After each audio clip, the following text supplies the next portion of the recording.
Oh my gosh. I'm like I'm on kind of a I'm buzzing. I'm buzzing. I'm vibrating. I can't wait to get Sydney on. Sydney, there she is. Hey guys. Sydney Lagogiannis. See, I Perfect. practiced. I practiced. Sydney That's good. Lagogiannis. Hold on, let me unpin me, and we're gonna get you front and center. So, okay, so let me introduce the guest of the hour.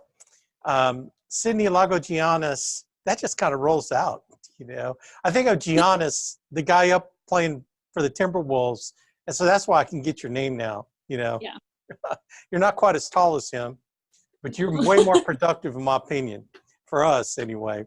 So Sydney I met when she was 18, got in the business, and she was just so young.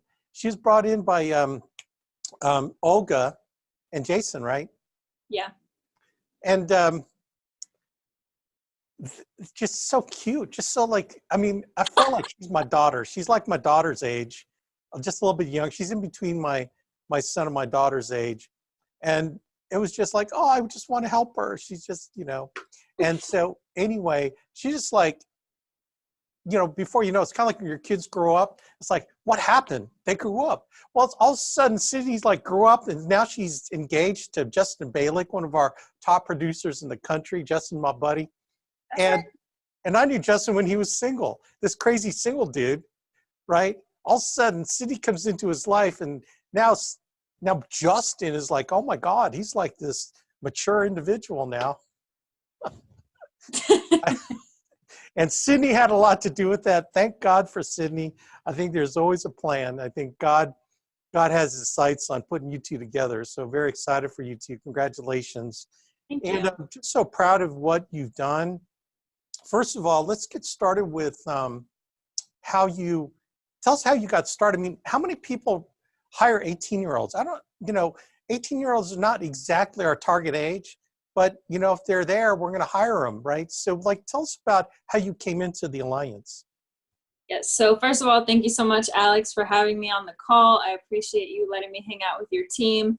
And I love how you just laugh every couple of minutes at what you're saying. I was here cracking up. You're so funny. Guys, you couldn't have a better leader than Alex Abian. Like, when I think of Alex, the first word that comes to my head is just kind. He is so kind. Like, I don't know if I know anyone kinder than Alex Abian. So thank you so much for having me. Um, way I got started, I was at the tail end of being 18 years old when my grandma, unbeknownst to all of us, filled out one of our mortgage protection leads and sent it in. And Olga was the agent who went to go help her out with the mortgage protection. So the crazy thing is, my grandma lives about 45 minutes to an hour away from Olga. And my grandma actually no-showed Olga like 6 times. And Olga just kept going to her house. Like, why she didn't give up, I don't know. I don't know if she does that every time or if this was a special time or what, but thank God she didn't give up, because on that last time she went, sat down, helped her with the mortgage protection, which is awesome. And at the end she said, hey, we're looking for help. Do you know anyone who wants to make an extra $500 a month? And my grandma was like, oh, no, not me. Like, I'm too old. And Olga was kind of like, more thinking like, you know, you see these pictures of the grandkids, and, you know, grandparents have a lot of pictures of the grandkids. And Olga saw a picture of me and she said, what about that girl right there? And my grandma said, oh, that's my granddaughter. We're so upset with her because she doesn't want to go to college. She wants to be an entrepreneur. And Olga was like, ding, ding, ding, like, give me her number. That's who I want to talk to. So Jason called me the next day, actually on the way to Jane and James Hill's wedding, which is kind of funny, from California. And he called me up and I was in immediately. I was like, all right, let's go. Let's do it. You know, no questions asked. So that's kind of how I got started. Wow. So we always talk about recruiting in the home, right? And like, how many of you would even think about talking to a senior? But you forget that seniors have grandchildren. You know, seniors have kids. Oh, that's a rocking story. I love that. I don't think I remember that part about Olga and your grandmother. That's cool. So when you got started, being so young, you were not, I don't feel like you were probably intimidated, the fact that you were, just before you're turning 19. Tell us about how you got started and what was it about you learning to sell? I mean, tell us about that part. So I think it's like a 50-50 thing where either young people were young enough to not care and were not intimidated, or people use it as I'm young, so I'm intimidated. And I've never been the one who's that one. I've always just been like, you're just like everyone else. We have the same flip chart. You have an insurance license, so you automatically know more than the other person you're sitting with. So I think I've just always played it up. Like in the beginning of my appointments, that I would always in the report be like, guess how old I am? And then they would guess. Sometimes they would say 30. Sometimes they would say 16. I've seen it all. So I would just make a game of it, and I would be like, okay, good guess. I'll tell you at the end. And I wouldn't tell them till after I sold I sold a policy. I'd be like, okay, you want to know how old I am now? And they'd be like, yeah. And I'd be like, 19. And they're like, what?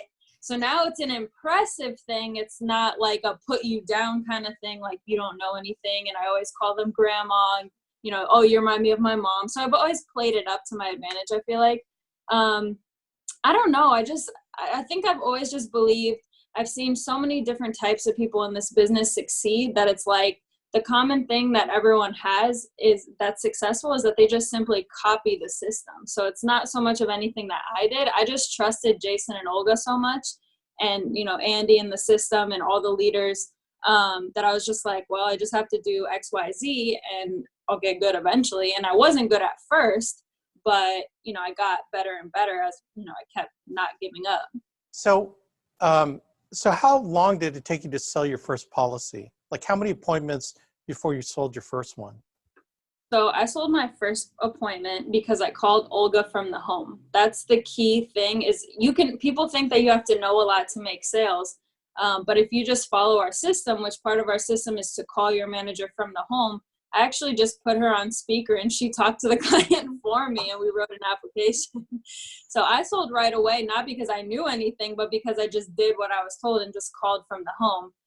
Something kind of funny when I have agents who want to know a lot of product knowledge before they go out and they want to know everything first, is kind of a funny story is, I was 3 or 4 sales into this mortgage protection thing we do. And I called Jason and I was like, Jason, I'm selling mortgage protection and stuff, but what the heck is a mortgage? So you really don't have to know anything.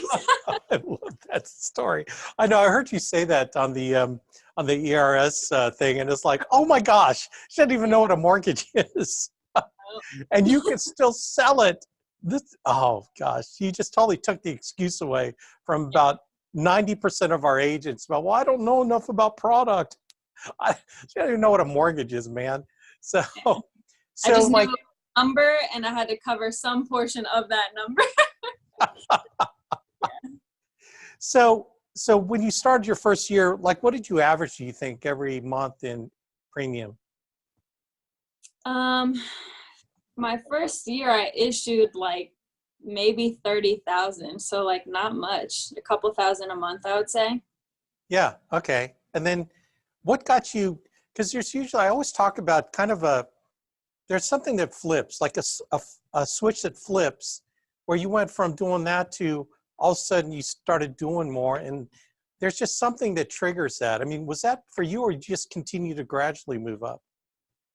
I would say there was kind of a trigger. So when I started the business, I didn't have really my own car. My family had a second car. It was a 2003 Mitsubishi Montero Sport green. I called it the Green Goblin. And so if you know that car, if you look it up, it's not like the cutest car for a 19-year-old girl. So, but I was grateful. Don't get me wrong. I was grateful that they had something for me to drive. The problem was it could only get about 15 minutes away from my house without kind of going crazy. So thankfully at the time, Jason and Olga lived 10 to 15 minutes away from me. So I would just get to their house every day. And so with that being said, I couldn't really get to the leads. So I could book appointments, but it was hard for me to get around to the leads 20, 30 minutes away from each other.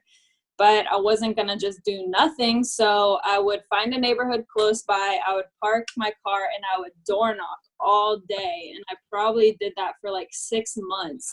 And the reason I door knocked was because I wanted to, one, sell them, but really I was like, if I can sell if I can get referrals, and referrals wasn't even like a huge topic yet. I was just like, how am I going to do this?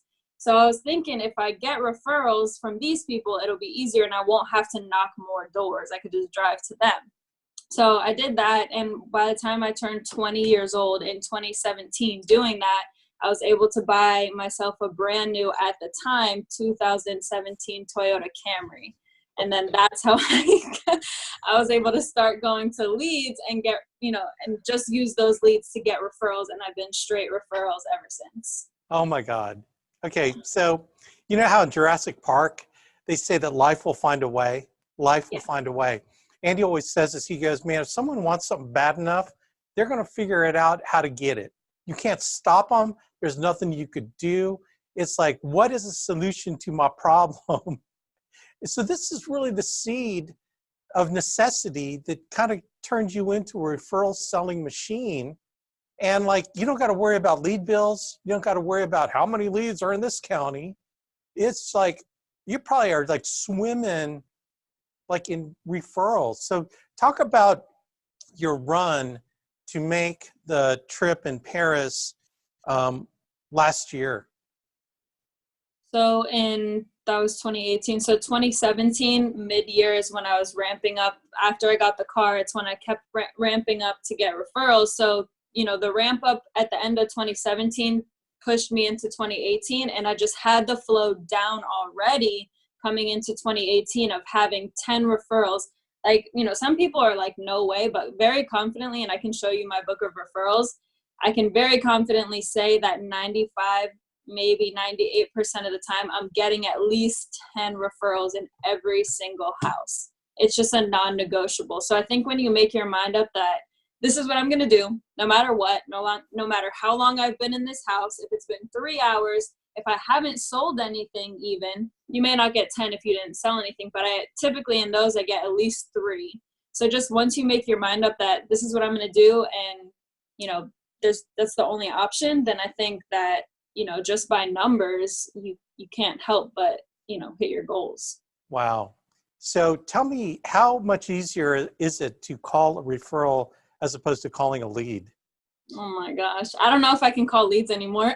I don't know. I mean, I can do it, but geez, I'm like, I don't know how I used to. I mean, it's just a lay down appointment. I'm spoiled. Like, people want to be a lead junkie, be a referral junkie. I'm telling you, once you start doing referrals, I heard you were saying, I don't know, the last time I took an A-lead. I don't think I've taken an A-lead since 2017. Seriously. Oh my gosh. Your upline loves you, probably more than just for the reason that there's no lead override on you. But No. oh man, that's just rocking. That is just rocking. So, so let's go into like, what do you do in the home with referral getting? Like, tell us the whole kind of the sequence from getting the referral, then calling the referral, then doing a referral appointment. Like, give us that whole rundown. I don't have a ERS sheet in front of me, but say this is the ERS sheet. It's an activity sheet. You may have heard on the call, but I get a lot of people who say that one of the reasons they don't get referrals is because they forget. So I recommend, if you have that, then staple the ERS to the back of your application so that once you finish the policy, it's the very last thing you do. It's part of the process. As far as like the Balic team knows, it's just what we do. There's no other option. It is what it is. So after we fill out the application, I tell the client, okay, so the last thing we have to do is something called your emergency contact list. I don't know if you know this, but there's billions of dollars in unclaimed life insurance money. It's not because the companies don't want to pay out. It's just they had no way of knowing that somebody died unless we tell them, right? And they nod their head yes. I'm like, okay, awesome. So what we do is we put a list of of 10 local friends and family who will know if something happened to you. This way, God forbid anything happens, I'm going to give them a call, say, hey, save my name and my number. If anything happens to Alex, give me a call and let me know so I make sure the money pays out for your family as quickly as possible. And as I'm saying this, I'm numbering the ERS from 1 to 10 so they see we're about to fill this out. I'm numbering it 1 to 10, and I keep my head down and I say, who would be first on that list? And this is the game right here, is you keep your head down and they're going to like look for their phone. So they're going to grab their phone. It's a game. Whoever picks up their head first loses. So they take out their phone. They may tell you a number they have memorized. I'm like, you can grab your phone. Like, nobody remembers numbers these days. We laugh about it. So we go through, get name. Typically, they'll give you about 2 or 3 referrals easily before they like kind of stop. And that's the reason that a lot of your agents tell you that they only get 2 or 3 referrals, because that's where the client typically will stop. But you have to guide them past that if you want to get to 10. It's not a coincidence that just my clients will give me 10. Like, I have to like push for it. So I'll be like, okay, think who's going to know if something happened to you today, like your coworkers. What about your neighbor?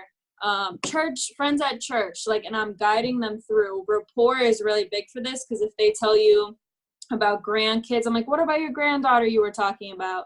And they're like, oh yeah. You just have to help remind them and coach them through. Even if I get to 10, I still keep my head down, because they're typically, sometimes they're watching, sometimes they're not. So I typically can get like 11 or 12. The most I've ever gotten is 40. And I told them we were doing 10, and I just kept going. I just kept my head down. They kept going. 40. Oh my gosh. Yeah, I filled up the front and the back of the ERS one time. Wow. Oh, no. I had one. I had a second one. I just slipped it right under, so it looked like we weren't done yet. So Next. Yeah, keep going.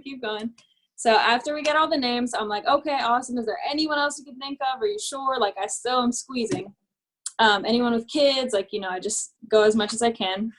And we're done. I'm like, okay, awesome. So like I said, I'm going to call all these people, and I stress it like that. I'm going to call them and give them just my name and my number, make sure they save it in their phone. So if something happens to you, they can call me and I can make sure the money pays out for your family. Okay. They say, okay, again. So that's 2 times I've stressed that I'm going to call them, which is super important. And then I say, okay, and out of all the people you gave me on here, how many of them do you think could benefit from the information I gave you? Probably all of them, right? And they start nodding just like you are, Alex. And if they're like, typically they'll be like, yeah, you can call Uncle Billy. Don't call him. He has insurance, or, I think he's good. And they start picking and choosing. I'm like, okay, I'll put a star. I'll just pretend I'm listening. And then I'm like, okay, well, it couldn't hurt to ask all of them, could it? They shake their head no. So now you have permission to speak to 100% of the people on the ERS. Wow, that's awesome.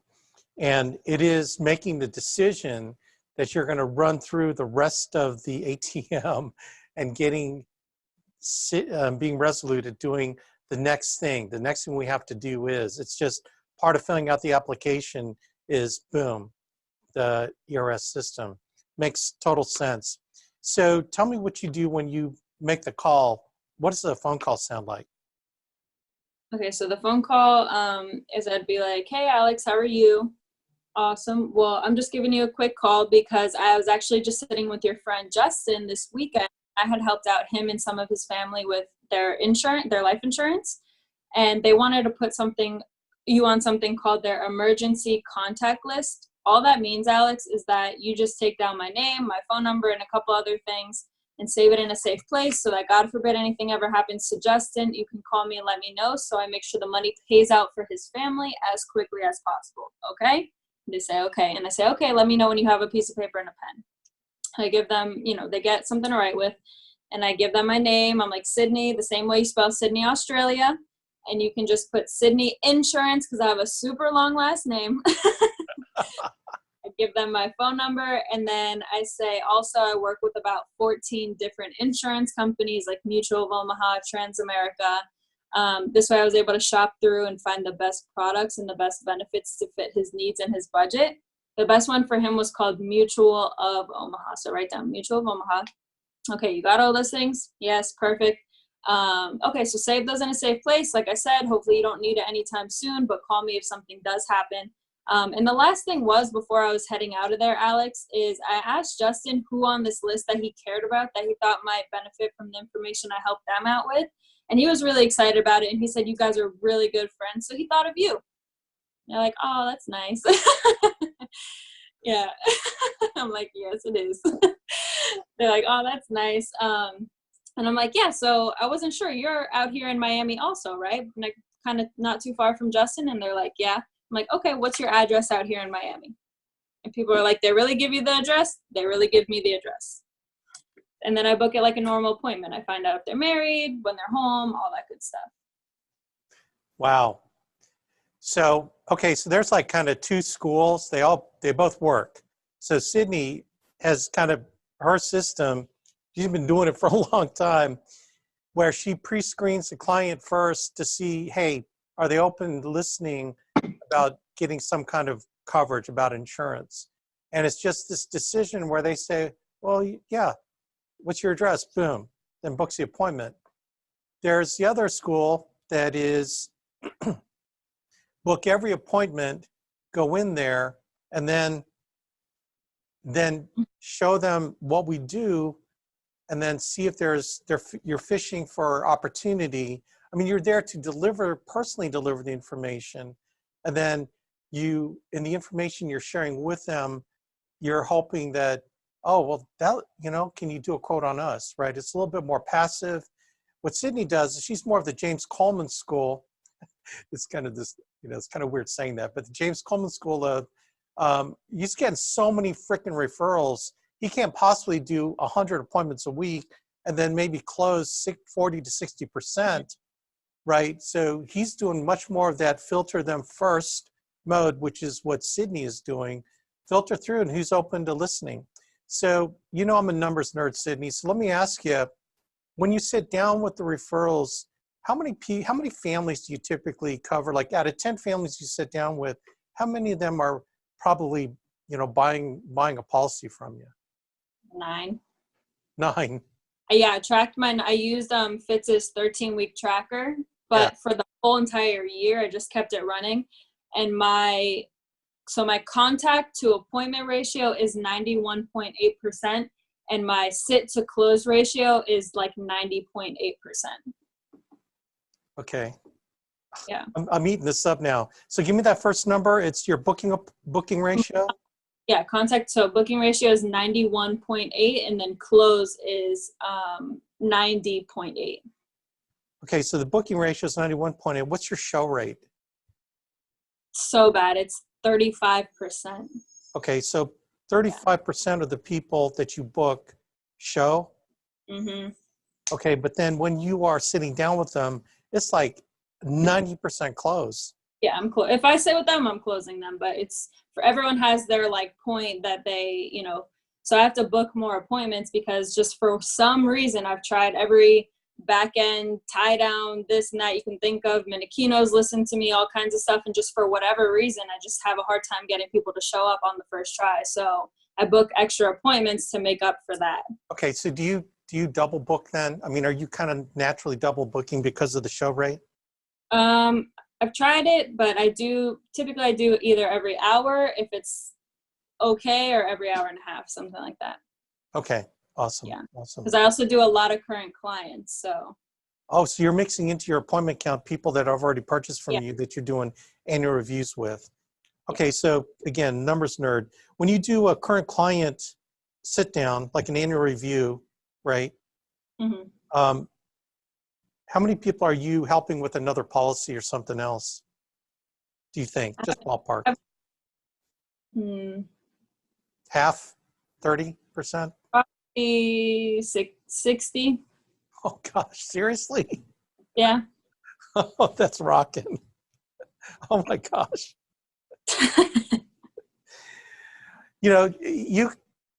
I tell you what, man, for you that have kind of worked the numbers out, high booking rate, 35% show rate, 90% close, with no lead expense, and then you go back to your current clients that you sit down with, the ones that want you to come over, you've got another 60% ratio. Okay, so as evidenced by, okay, so the other system, like Lee Reyes and what Tawny Carey are doing, they get anywhere from a 40 to 60% close rate on their sits when they sit down with their ERS appointments. So kind of the numbers even out, I guess. But that's great on the current clients. And you've been with us long enough to have current clients that you can call back. So your combination of what you're doing is ERS, current clients, and the longer you go in this thing, what you're probably going to see is like Michelle Alleman, where a larger percentage are current clients that she's taking care of, and then she's getting referrals. I mean, that's pretty fantastic. Your efficiency at which you make money is just tremendous.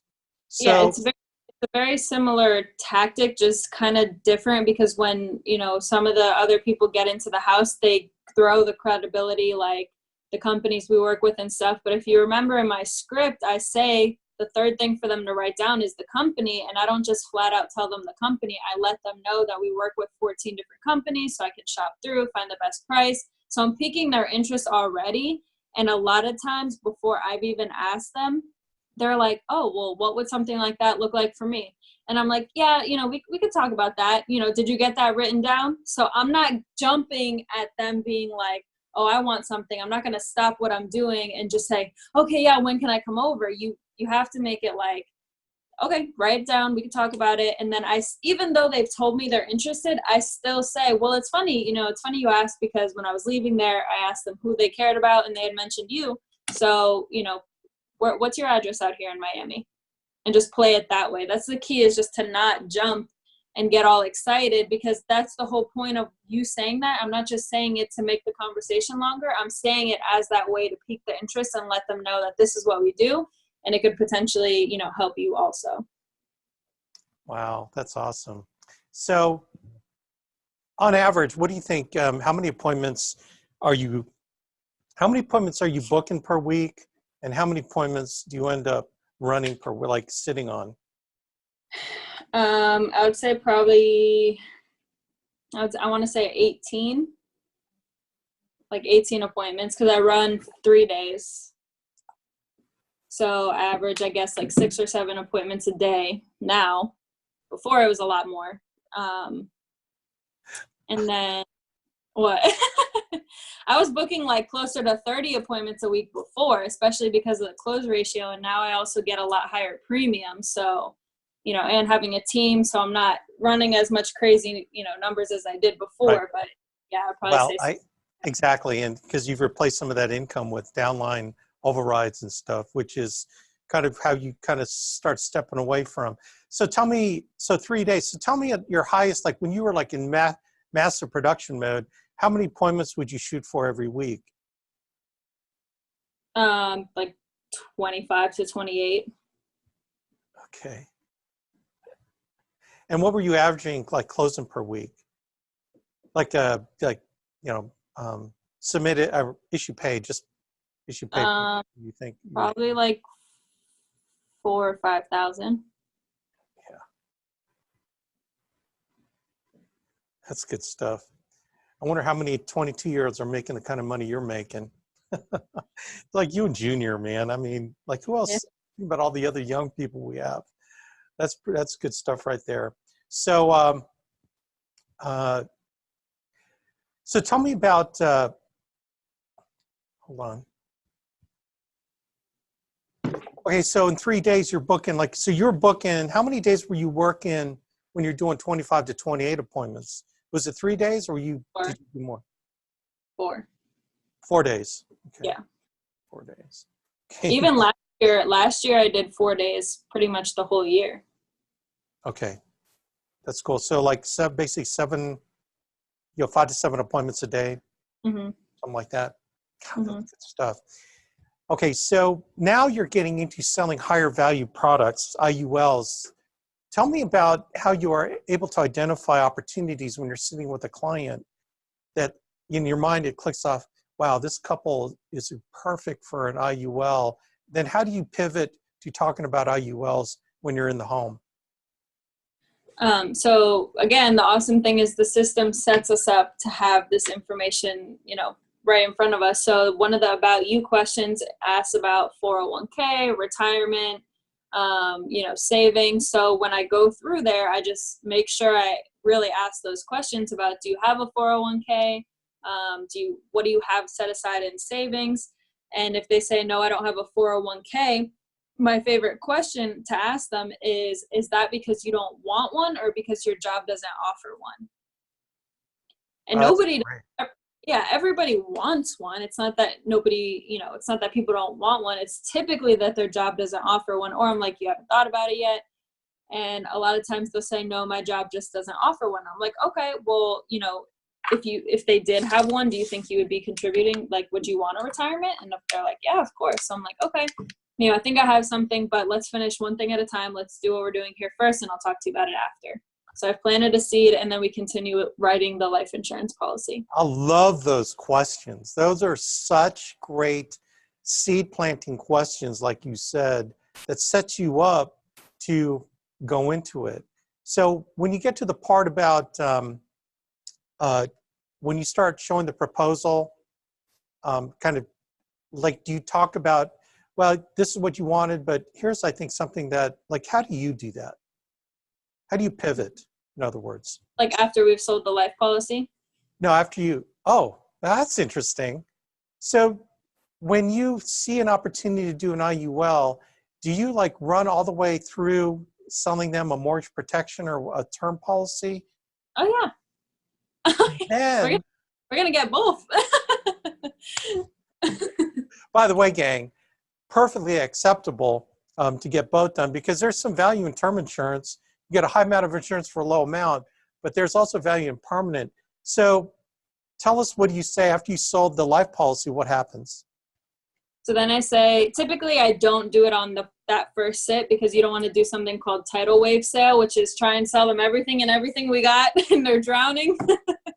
So after we've sold the life policy, even after I get referrals, I do the whole thing. After I've even gotten referrals, I'm like, okay, so that thing I was talking to you about retirement, it's kind of like a 401k, but in my opinion, it's a lot better. If I could show you something, not right now, because I don't have the numbers to show you right now, so I kind of take it away a little bit. I'm like, I can come back, but if we had something that's tax-free, grows about 7.8% when 401ks do like 3.4%, no penalties for touching your money early or taking it out early, and it has like a permanent life insurance built into it. Is that something you'd be interested in hearing more about? And I've never had anyone say no. Everyone says yes. I'm like, okay, awesome. Like I said, I didn't bring the numbers, today. I can come back, but, do you get paid weekly, bi-weekly? They say bi-weekly. I'm like, okay, about how much do you think you would put away every, bi-weekly? So if they say, 100, that's 200 a month. Or if they say 200 bi-weekly, now you found 400 a month. So I'm like, okay, we'll just kind of feel out what they would feel comfortable putting away. And I'm like, okay, I'll run you a couple options around that, and you can come, decide what you like the best. And I book the appointment there before I leave and come back with the illustrations. Okay. So the sale after the sale, you get their budget already by talking about how much can you put into a plan like this, and then you come back with that plan in place, and you run what's your favorite IUL? F&G. F&G, because F&G Elite, you can illustrate at what is the percentage rate? Is it 7.8%, right? Mm-hmm. God, that's rocking. Yeah. Now, do you show a lifetime withdrawal, or you just kind of show them, see, at age 65, you have $400,000 of tax-free retirement? Or do you go to the other nerdy part, which is how much they can develop in yearly tax-free retirement income? Yeah, I show them typically I run it like max accumulation and then withdraw from ages 65 to 90, because typically people are looking for a retirement income. So, I let them know that yes, you can pull out, that whole chunk of money if you want to, or you can set it up to be paid an income, a tax-free income for the rest of your life. And then whatever you don't use goes to your family. So your game is to show them the lifetime income activated at 65 through age 90 because they're likely to not be alive.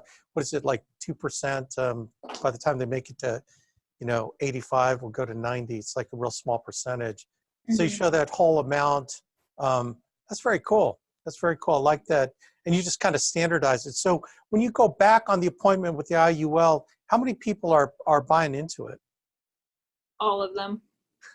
See, I'm not even kidding. I mean, it just makes too much sense. And I make it super simple.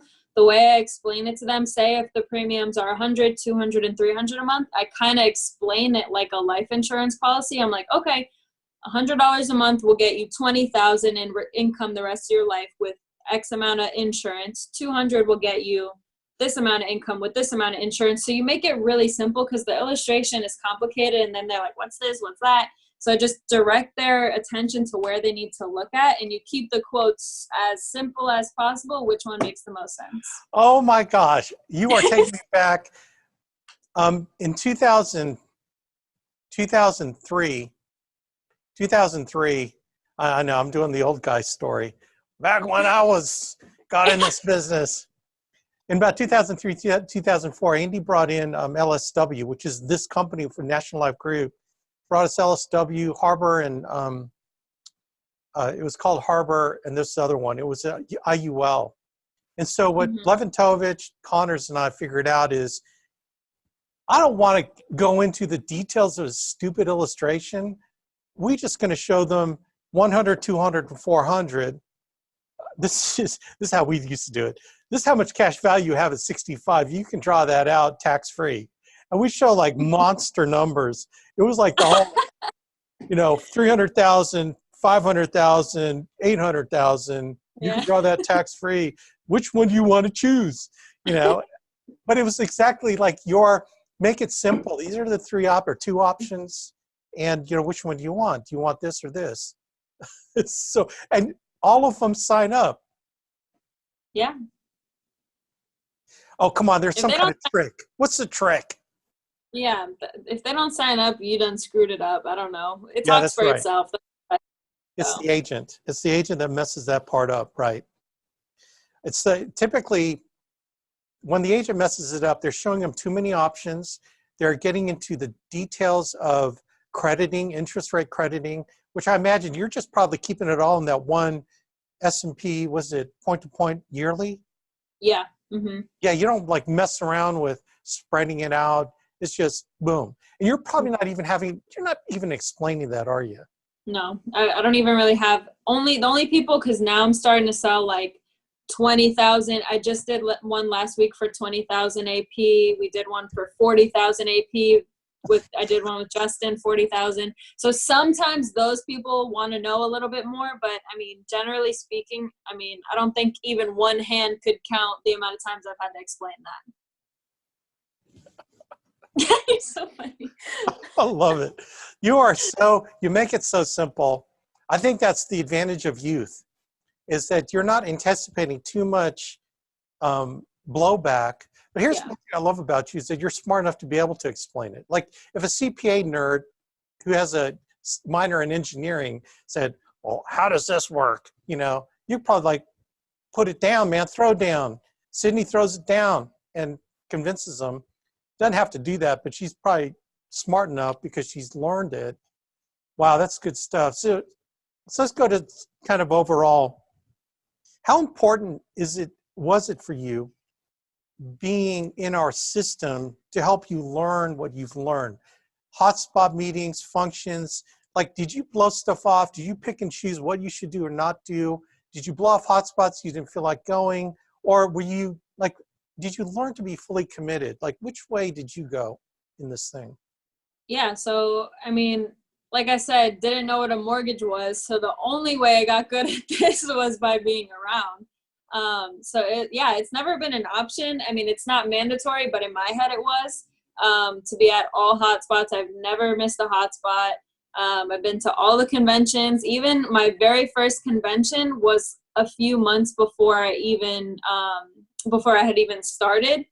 I think I had just barely gotten licensed. If I was maybe I wasn't, I can't remember, but I had either just was newly licensed like 2-3 weeks before, or was, not. But Jason was just like, oh, we're going to North Carolina, this thing. I was 18, broke. Like, I'm like, Jason, how am I supposed to get up there? And that's the amazing thing about this system is Jason let me borrow his car, and we drove, a couple young people. I mean, I was 18. Like, why are you letting me drive to North Carolina from Florida in your car? It just doesn't make any sense. So he saw something apparently, but that's the awesome thing is that once you decide you want to go and you like tell people that you want to go and you're showing you're committed, everyone will pull together to help figure out a way to help, get you there. I'm on all the calls, just, you have to be. I think, it's like if you want to be a doctor, you can't just not go to school. Like, you're not going to learn how to be a doctor. So if you want to be really good in this field, you have to come to the training. And we're not saying that it's mandatory, but you can't have both. You can't be like, oh, I want to be really successful here, and I'll just come to some things, because you never know which meeting it's going to be where that thing is said that you need at that moment in time in your business that's going to completely change everything for you. And if you're not at all of them, you could potentially miss it. Okay, so talk about national conference coming up January 23rd through the 26th.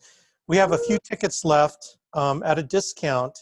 Tell us, just real quick, why should someone make the decision to come out to that conference if they're serious about wanting to make money, in your humble but probably accurate opinion?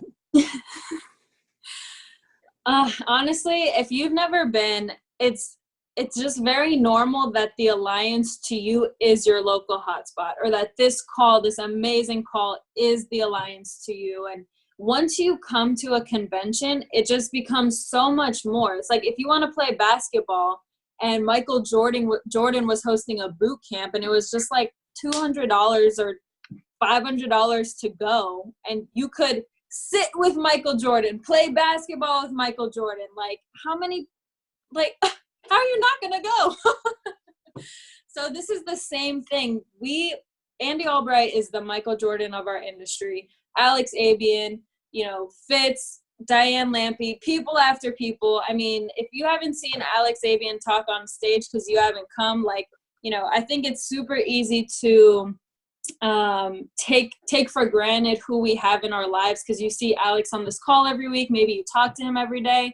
But I've been told a lot of times that once you come to the convention and you see your manager talking on stage, you have this whole new perspective of who they are, in relation to the company. Like, he's somebody. Like, when he texted me to be on this call, I was like fangirling a little bit. I was like, really? What?